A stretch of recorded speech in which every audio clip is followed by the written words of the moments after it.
Kali ini saya memutuskan untuk mereview sebuah buku yang terbit tahun 2011 yang lalu. Sudah tergolong lama, tetapi saya jamin buku ini masih sangat relevan untuk kita gunakan saat ini, dan kebetulan di dalamnya juga ada forecasting dari penulisnya Martin Jacques tentang bagaimanakah masa depan China, dan kita bisa membandingkan dengan realitas hari ini. Nah, menurut saya sebagian besar dari forecasting penulis di dalam buku ini benar-benar telah terbukti. Nah, sahabat sekalian, saya akan mencoba untuk mengkaji poin-poin yang sangat penting dari buku ini, terutama hal-hal yang menjelaskan kenapa China bisa disebut oleh Martin Jacques ini sebagai kekuatan baru yang akan muncul dan menyaingi Amerika Serikat sebagai penguasa dunia. Nah, sahabat sekalian, pertama, kalau pendapat saya atau komentar saya tentang buku ini, saya punya beberapa buku tentang kebangkitan China, tapi buku inilah menurut saya yang paling komprehensif dan sangat jelas dengan kajian-kajian yang sangat ilmiah tentang mengapa China bisa seperti sekarang ini, dan dalam waktu 20-30 tahun yang akan datang mungkin akan menjadi semakin kuat secara ekonomi dan juga berpengaruh secara global. Nah, sahabat sekalian, saya akan menjelaskan beberapa poin yang ada dalam buku ini. Di dalam buku ini, pertama tentu saja Martin Jacques berbicara tentang sebuah tren pergantian penjaga, di mana jika dulu peradaban kita selama 200 tahun belakangan ini dijaga oleh kekuatan negara-negara Eropa yang kemudian berganti oleh Amerika Utara, yaitu Amerika Serikat, dan ini bisa dilihat dari proyeksi atau prediksi dari Goldman Sachs study tentang GDP pada tahun 2050, di mana posisi Amerika Serikat tergusur oleh China, dan diperkirakan pada tahun tersebut GDP China bahkan hampir 2 kali lipatnya daripada GDP Amerika Serikat. Nah, sahabat sekalian, ini betul-betul sebuah pertanda buruk yang sebenarnya saat ini kita sudah bisa membandingkan juga hasilnya secara terus-menerus, di mana pertumbuhan ekonomi China terus merangkak naik sementara Amerika Serikat mengalami decline. Nah, sahabat sekalian, kemudian bisa juga dilihat pada anggaran pertahanan China yang terus meningkat, meskipun secara akumulatif jika dibandingkan dengan pertahanan Amerika Serikat masih sangat jauh. Tetapi di dalam buku ini nanti dijelaskan bahwa proses transisi dari kekuatan global, pergeseran geopolitik yang menjadikan China sebagai pemenang atas kompetisi dengan Amerika Serikat justru dilakukan bukan dengan hard power yang menggunakan kekuatan militer, tapi lebih kepada penggunaan soft power yang menggunakan kekuatan ekonomi. Nah, sahabat sekalian, dan bukan hanya kaitannya dengan Amerika Serikat, tetapi memang pada akhirnya dalam buku ini Martin Jacques juga mengatakan bahwa inilah akhir dari dunia barat, dan kita bisa juga melihat dalam siklus peradaban sepertinya memang waktu saat ini adalah sebuah siklus kejatuhan bagi peradaban dunia barat yang direpresentasi oleh negara-negara Eropa dan Amerika Utara. Nah, sahabat sekalian, dan kalau itu dibandingkan dengan data GDP dalam hitungan 100 tahun, kita bisa melihat bahwa pertumbuhan GDP dari negara-negara barat, Eropa dan juga Amerika Utara ini justru semakin mengalami penurunan, dan ini berkebalikan dengan tren yang dialami oleh dua negara Asia, yaitu China dan India. Selanjutnya, sahabat sekalian, Ada hal yang menarik yang dibahas oleh Martin Jacques dalam buku ini ketika beliau mencoba untuk memberikan forecasting atau prediksi ramalan tentang bagaimana China 20-50 tahun yang akan datang, dan dia menggunakan perspektif sejarah sebagai cara untuk membacanya. Dalam konteks historis, peradaban barat ini berasal dari peradaban yang disebut sebagai Pax Romana, yaitu Romawi dan Yunani kuno, dan kemudian Pax Silica ini adalah peradaban China atau peradaban dunia tengah. Dan inilah yang akan, fakta sejarah inilah akan dijadikan oleh Martin Jacques dalam menyusun tesis tentang forecastingnya apa yang akan terjadi pada geopolitik dunia global nanti 20-50 tahun yang akan datang. Yang pertama dari sisi karakter, bahwa di negara-negara yang berada di kawasan Pax Romana ketika mereka runtuh, mereka mengalami keterpecahan dan menjadi negara-negara kecil. Kita melihat sekarang negara Eropa ini adalah negara-negara kecil dengan jumlah penduduk yang sebenarnya kecil, tetapi mereka menjadi banyak negara. Sementara di dalam sejarah China, meskipun mereka runtuh oleh berbagai tantangan, tetapi mereka tidak pernah terpecah-pecah. Mereka tetap bersatu sebagai sebuah kekuatan negara. Dan kata Martin Jacques, Anda bisa melihat bahwa wilayah China sampai hari ini adalah wilayah yang sama pada masa dinasti-dinasti, terutama di era kejayaannya di dinasti Ming.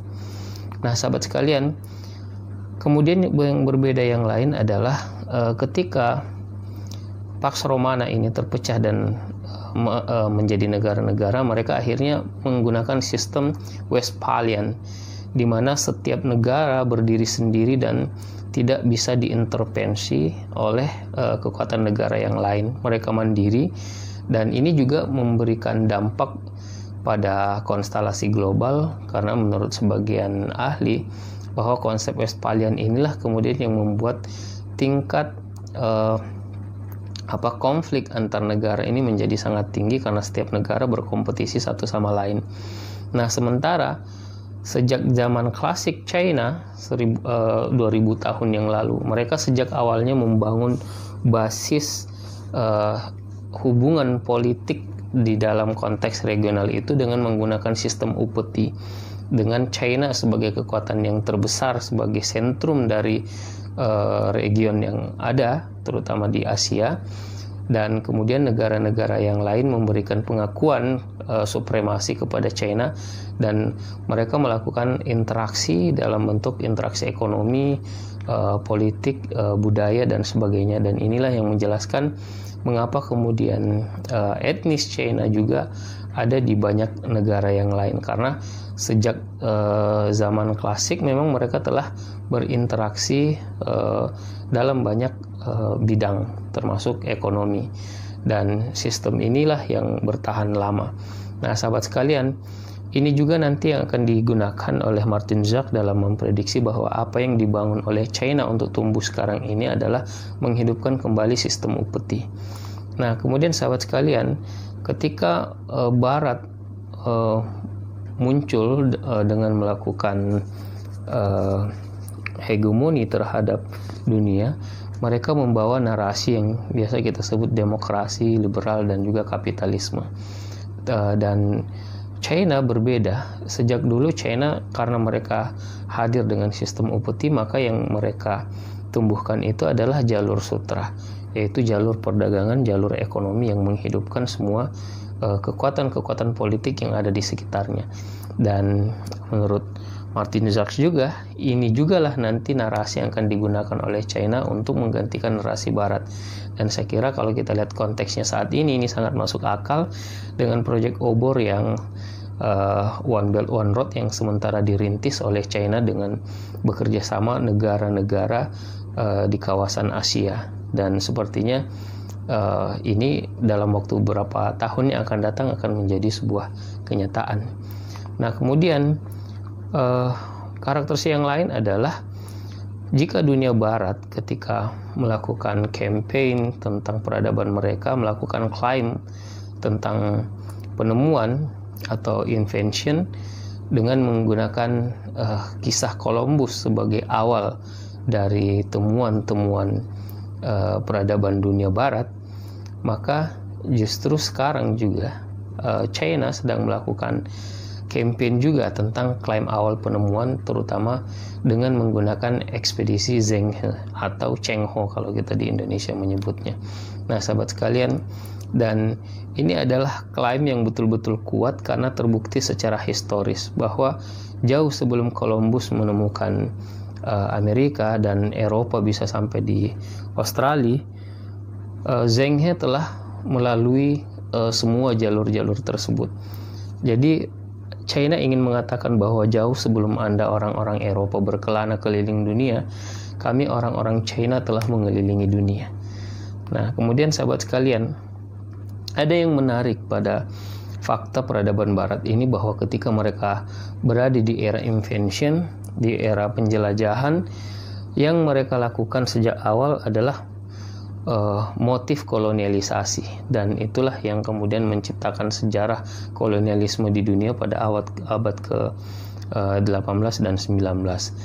Sementara China yang direpresentasi oleh ekspedisi yang dilakukan oleh Zheng He, semangat penjelajahannya itu bukan untuk kolonialisasi, tetapi membangun persahabatan dengan negara-negara yang ada di kawasan Asia dan juga di tempat-tempat yang mereka singgahi, termasuk kawasan Afrika dan juga Australia, dan melakukan kerjasama ekonomi. Dan ini yang menjelaskan kenapa pada abad ke-18 ke-19 transaksi ekonomi jual beli barang antara berbagai negara ini sudah terjadi. Nah, sahabat sekalian, dengan menggunakan perspektif inilah Martin Zak menjelaskan bahwa apa yang sekarang yang dilakukan oleh China tidak jauh-jauh dari apa yang menjadi nilai historikal mereka. Jadi mereka akan tetap menciptakan sebuah konsep persatuan dalam negaranya, dan sistem yang akan mereka bangun dalam konteks global adalah sistem upeti, di mana mereka menjadi sentrum ekonomi dan yang lainnya memberikan pengakuan dan kemudian bekerja sama. Dan kemudian mereka menawarkan untuk membangun jalur sutra kembali sebagai jalur ekonomi dunia, dan kemudian mereka perlu untuk memberikan kabar kabar perdamaian kepada semua orang di region, termasuk di kawasan Afrika, di Timur Tengah yang menjadi tetangganya, di Eropa, di Australia, dan juga di kawasan Asia yang menjadi pusatnya, bahwa sejak awal karakter China bukan untuk melakukan kolonialisasi sebagaimana bangsa Eropa, tetapi sekali lagi ingin membangun persahabatan dan kerjasama ekonomi. Dan sahabat sekalian, inilah yang menurut Martin Zaks menjadi faktor-faktor yang digunakan untuk memforecasting seperti apakah hegemoni yang ingin dibangun oleh China. Nah, sahabat sekalian, ini adalah salah satu contoh klaim yang memang faktual gitu ya. Jauh sebelum Columbus kemudian berkeliling dunia, Laksamana Zheng He telah berkeliling dunia dengan menggunakan teknologi pelayaran yang jauh lebih modern dari apa yang dimiliki oleh bangsa Eropa. Ilustrasi ini ingin memberikan sebuah gambaran kepada dunia bahwa pusat peradaban dan modernitas itu pada dasarnya adalah di China. Nah, sahabat sekalian, ada beberapa poin yang dijadikan oleh Martin Zaks ini untuk menilai. Jadi ini semacam parameter bagaimanakah nanti China akan melakukan hegemoni terhadap dunia. Ada 4 paling tidak. Yang pertama adalah Beijing akan menjadi ibu kota global menggantikan New York. Yang kedua, China akan menjadi kekuatan nomor 1 dunia dan menggantikan Amerika Serikat. Yang ketiga, Asia Timur akan menjadi kawasan paling penting di dunia dan menggantikan kawasan Eropa Barat dan juga Amerika Utara. Dan yang terakhir, Asia akan menjadi benua yang paling penting. Dan sahabat sekalian, dalam banyak forecasting para ekonom sekarang juga sudah disebutkan sebagai abad Asia, bahwa sedang terjadi sebuah pergeseran yang sangat signifikan kekuatan ekonomi dari Eropa dan Amerika Utara, khususnya Amerika Serikat, ke Asia, dan di Asia ini juga didukung dengan kekuatan demografi yang sangat kuat, di mana kontribusi China dan India terhadap penduduk dunia itu sebesar 40%, dan kita bisa melihat bahwa pertumbuhan ekonomi ini benar-benar signifikan. China, India, juga Jepang masih terus tumbuh, dan tentu saja ini akan berimpact kepada kawasan Asia. Nah, selanjutnya sahabat sekalian, ada beberapa karakteristik hegemoni global yang coba dijadikan sebagai parameter oleh Martin Jacques untuk menilai apakah China ini sudah layak untuk menggantikan peran Amerika Serikat sebagai kekuatan hegemoni global. Yang pertama adalah tentu saja kekuatan ekonomi. Yang akan menjadi negara pengendali dunia ini adalah yang memiliki perekonomian terbesar di dunia. Saat ini masih dipegang oleh Amerika Serikat, tetapi China terus membayang-bayangi. PDB tertinggi di dunia juga masih dipegang oleh Amerika Serikat.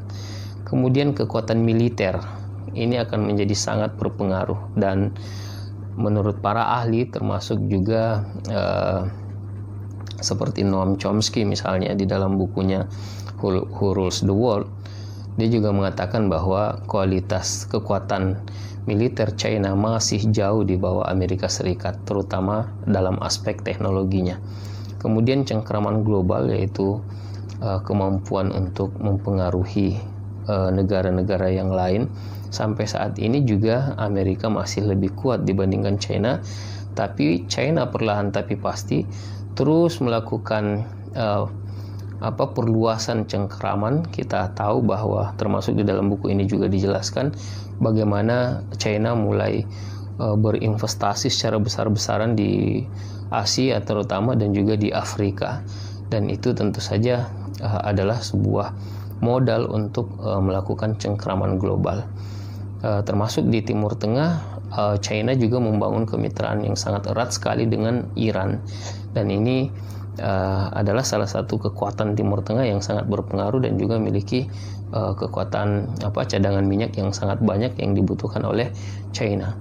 Kemudian faktor yang lain adalah universitas, dan sampai saat ini so far Amerika masih merupakan pusat universitas-universitas terbaik di dunia, tapi jangan salah, sekarang pertumbuhan universitas terbaik ini mulai diikuti oleh China dengan tingkat pertumbuhan mahasiswa dan lulusan-lulusan perguruan tinggi yang setiap tahun terus bertambah. Kemudian selanjutnya adalah bahasa, dan bagaimana bahasa sebuah negara dijadikan sebagai lingua franca secara global, dan kita melihat sekarang bahwa bahasa Inggris masih menjadi bahasa global, tetapi perlahan tapi pasti orang mulai menyadari bahwa kekuatan China yang sedang bertumbuh ini membuat mereka mulai mempelajari bahasa Mandarin. Dan ini juga di dalam salah satu buku Jim Rogers juga dikatakan kalau ada pembelajaran bahasa yang ingin Anda berikan kepada anak Anda, pastikan salah satunya adalah bahasa Mandarin. Kemudian budaya, terutama dalam bidang perfilman. Sampai saat ini Hollywood masih mendominasi, tetapi sahabat sekalian, dalam konteks yang lain seperti makanan misalnya, China juga sudah mulai muncul sebagai budaya global. Kemudian merek korporasi harus terunggul di dunia, dan sampai saat ini korporasi-korporasi raksasa yang terunggul di dunia masih dikuasai oleh Amerika. Ada Google, ada Apple, dan Microsoft, dan saya kira masalah waktu saja China juga ini akan mulai muncul korporasi-korporasinya, dan ini juga bisa dibuktikan dengan semakin bertambahnya jumlah milioner yang ada di China yang terus bertumbuh setiap tahun. Kemudian sahabat sekalian, ciri yang lain adalah adanya kota dunia, dan sampai saat ini kita harus akui bahwa ibu kota global itu masih New York, meskipun China mulai merencanakan dan merancang bagaimana Beijing bisa menjadi pusat aktivitas global dengan menyiapkan semua hal yang dibutuhkan oleh seluruh pebisnis dan seluruh kepentingan dari seluruh dunia di kota Beijing. Nah, kemudian sahabat sekalian, yang lain adalah nilai-nilai. Nilai-nilai ini harusnya berpengaruh di dunia gitu ya, dan sampai saat ini saya kira nilai barat masih cukup dominan, termasuk supremasi juga, dominasi global dengan pemberian keistimewaan kepada kulit putih, dan ini juga masih terlihat sampai hari ini. Nah, sahabat sekalian, dan menurut Martin Zak, China perlahan tapi pasti mulai menjadi kompetitor bagi Amerika Serikat dalam semua aspek-aspek yang dijadikan sebagai karakteristik hegemoni global ini. Nah, terakhir sahabat sekalian, masih sangat banyak isi dari buku ini, tetapi tidak mungkin saya sampaikan di sini semuanya. Saya ingin pada poin terakhir ini menyampaikan tentang 8 perbedaan yang mesti kita pahami untuk mendefinisikan kenapa China ini menjadi sebuah kekuatan power, sebuah power baru yang muncul untuk menggantikan dominasi Amerika Serikat. Yang pertama adalah China ini unik karena mereka adalah negara peradaban dan bukan negara bangsa. Jika negara bangsa ini terpecah-pecah gitu ya, ini adalah hasil pecah-pecahan dari sebuah peradaban, maka berbeda dengan China. Mereka adalah sebuah peradaban sekaligus negara, dan ini yang membuatnya berbeda dengan negara-negara yang lain pada umumnya. Yang kedua, sistem upeti, dan ini yang akan menjadi tawaran bagi hubungan regional yang sedang dibangun oleh China. Mereka tidak ingin menguasai negara-negara yang lain, tetapi mereka memaksa negara lain untuk mengakui superioritas China sebagai sentrum dari pusat peradaban, dan untuk itu negara-negara yang lain akan mendapatkan keuntungan dan juga perlindungan dari sebagaimana yang telah mereka lakukan di dalam ribuan tahun yang lalu. Nah, kemudian yang ketiga, etnis dan ras. Etnis dan ras China ini sahabat sekalian, meskipun mereka ada beberapa etnis dan ras, tetapi yang terbesar 90% adalah etnis Han, dan ini menciptakan kekuatan persatuan di antara mereka. Mereka kemudian merasa koheren, merasa memiliki daya afinitas, tarik persatuan lah gitu ya, tarik menarik antara mereka karena etnis dan ras mereka.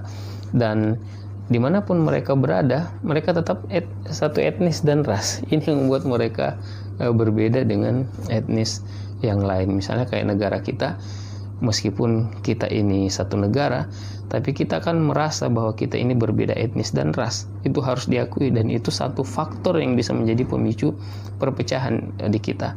Nah, pada negeri Cina ini, mereka memiliki sebuah perasaan bahwa kita berasal dari etnis dan ras yang sama. Nah, yang keempat sahabat sekalian adalah mereka ini adalah negara benua. Jadi banyak hal yang tidak bisa didefinisikan atau yang salah dimaknai oleh para pengamat tentang China ini karena dia adalah negara benua. Maksudnya ini adalah negara yang begitu luas sehingga bahkan untuk menciptakan sebuah model tatanan yang sama diimplementasikan kepada semua wilayah, itu adalah persoalan yang cukup sulit. Dan karena itu mereka kemudian terbiasa dengan prinsip satu negara banyak sistem, karena realitas bahwa mereka ini adalah negara yang lebih luas dari benua bahkan. Jadi jika dibandingkan dengan Eropa, bahkan ukuran China ini jauh lebih besar gitu. Nah, sahabat sekalian, ini yang membuat cara pandang orang dalam menilai efektivitas sebuah kebijakan misalnya itu mesti berbeda dengan China ini, karena dia adalah sebuah negara yang sangat luas. Oleh karena itu memang sangat memungkinkan ketika misalnya Hong Kong diserahkan ke China, dan salah satu janji pemerintah China saat itu adalah ya Anda tetap menerapkan sistem yang Anda pakai selama di dalam kekuasaan Inggris, dan itu berlangsung sampai sekarang gitu. Nah, kemudian yang kelima adalah watak politik. Sahabat sekalian, China ini negara yang unik karena dulu orang memprediksi bahwa ketika sebuah negara mulai mengadopsi konsep-konsep kapitalisme, maka salah satu syarat untuk kompatibel adalah sistem pemerintahan yang demokratis. Ternyata China tidak seperti itu, dan seperti yang dikatakan oleh mantan Perdana Menteri Singapura Lee Kuan Yew di dalam salah satu buku wawancara, beliau mengatakan bahwa China ini tidak mungkin menjadi negara demokrasi karena 2000 tahun pengalaman mereka memang bukan model negara demokrasi. Mereka adalah negara totalitarian yang terbiasa dipimpin oleh kaisar, dan begitu bertransisi dengan menggunakan sistem ideologi komunis yang digagas oleh Mao dan kemudian diteruskan oleh para penerusnya, dan mencapai titik balik di era Deng Xiaoping. Mereka tetap merasa terbiasa dengan sistem watak politik seperti itu, dan ada satu karakter pada orang-orang China ini karena mereka menganggap negara itu sebagai bagian dari kehidupan mereka. Sehingga sahabat sekalian, meskipun berganti sistem, tetapi watak politiknya tetap saja lebih cocok dengan watak politik totalitarian seperti ini, dan itu yang membuat perubahan-perubahan di China ini menjadi lebih tidak bisa ditebak karena mereka memiliki karakter yang berbeda. Yang keenam sahabat sekalian adalah modernitas. Model modernitas di China ini cukup kompleks dan lebih lambat. Kalau negara tetangganya misalnya seperti Korea Selatan yang membutuhkan waktu hanya 30 tahun dari keterjajahan sampai mereka bisa bangkit, itu waktu yang sangat singkat. Untuk China memang ini sesuatu yang kompleks dan lebih lambat karena begitu luasnya wilayah mereka dengan jumlah kota-kota kosmopolitan berbeda dengan jauh lebih sedikit dibandingkan dengan desa-desa yang begitu luas dan berada di kawasan yang sangat jauh dalam jangkauan, membuat modernitas di China ini tidak tumbuh secara cepat, tetapi memang sangat lambat. Jadi Anda akan menemukan di China ini sebuah kota misalnya yang begitu metropolis, tetapi pada yang sama Anda akan menemukan desa-desa yang begitu tertinggal, karena seperti inilah realitas dari sebuah negara benua yang begitu besar. Yang ketujuh adalah ideologi Confucian. Nah, sahabat sekalian, apa yang menjelaskan kenapa komunis yang berkuasa di China ini bisa begitu fleksibel mengadopsi sistem kapitalis? Karena pada dasarnya mereka didorong oleh sistem Confucian ini. Mereka lebih terbiasa untuk mencari solusi terbaik dibandingkan dengan ketika mereka harus kekeh dengan satu model yang tidak memberikan jaminan kepada kehidupan mereka. Karena itu Deng Xiaoping mengatakan bahwa komunisme yang dia pahami, sosialisme yang dia pahami bukanlah kemelaratan.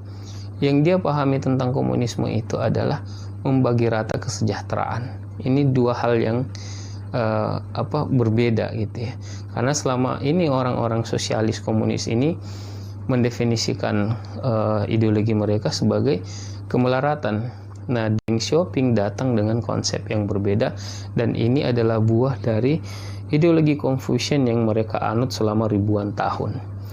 Dan yang terakhir sahabat sekalian adalah sistem hibrid, yaitu fakta bahwa mereka adalah negara benua yang sangat luas, membuat mereka pada satu bagian menjadi negara maju, tetapi pada bagian yang lain akan tetap menjadi negara berkembang. Dan karena itu secara akumulatif memang pertumbuhan PDB per kapita mereka ini akan selalu berada di angka menengah jika dibandingkan negara-negara yang lebih kecil. Karena Anda bisa bayangkan dengan jumlah penduduk 1,4 miliar, tentu saja ini faktor pembagi yang sangat banyak dibandingkan kalau kita membandingkannya dengan negara-negara Eropa misalnya gitu. Nah, sahabat sekalian, sangat menarik sekali buku ini karena sangat menjelaskan banyak faktor yang kemudian menyebabkan China menjadi seperti sekarang ini. Dan buku ini juga seperti yang saya katakan tadi terdiri dari forecasting untuk memprediksi bagaimana China 20-50 tahun yang akan datang, dan sebagiannya sudah bisa Anda nilai apakah Martin Jacques ini dalam prediksinya, dalam forecastingnya itu memiliki analisis yang kuat atau tidak. Menarik sekali, saya sangat rekomendasikan buku ini kalau Anda ingin membaca tentang China dan bagaimana dia tumbuh dan bangkit menjadi pengganti kekuatan Eropa dan Amerika dalam menghegemoni dunia. Sahabat sekalian, mudah-mudahan ada manfaatnya. Demikian dari saya, sampai jumpa besok. Assalamualaikum warahmatullahi wabarakatuh.